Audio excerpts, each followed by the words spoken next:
Magandang araw Hoop fans, ito ang update sa naging laro ng Guam laban sa ating Gilas Pilipinas na ginanap sa home court ng Guam. Best player si Justin Brownlee na may 22 points, 2 rebounds, 2 assists at isang steal. At ito ang score ng ibang players, Brownlee 22 points, Ramos 10 points, Fajardo 8 points, Edo 8 points, Thompson 7 points, Perez 7 points, Kiambao 7 points, Milora Brown 6 points, Abarientos 5 points, Tamayo 3 points, Nusum 2 points, Aguilar 2 points.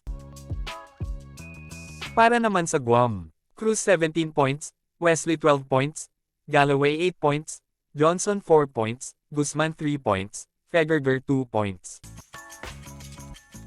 Bagamat nagsimula ng may lakas ang Guam, nagpakawala ng matinding opener si Jericho Cruz para sa Guam na nagbigay agad ng 13 puntos sa unang quarter.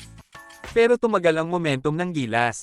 Unti-unti nilang naagaw ang laro at sa halftime may score na 40-29, abante ang Pilipinas. Third quarter, dito tuluyang lumayo ang Gilas. Matitinding depensa, mabilis na transition at epektibong opensa ang nagpabagsak sa resistensya ng Guam at nagbigay daan sa panalo. Ayon kay Coach Tim Cone, crucial ang panalo dahil road game ito at malaking hakbang para sa World Cup. Dahil sa panalo, umangat sa standing ang Pilipinas sa Group A na may isang panalo kasama ang Australia na may isa ding panalo, ang New Zealand at Guam naman ay may tig-isang talo.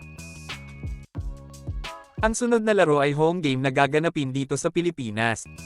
Ang schedule date ay December 1, 2025, 7:30 p.m. Para sa mga updates ng ating Gilas Pilipinas, huwag kalimutang mag-like, share at subscribe sa Hoop Rush PH.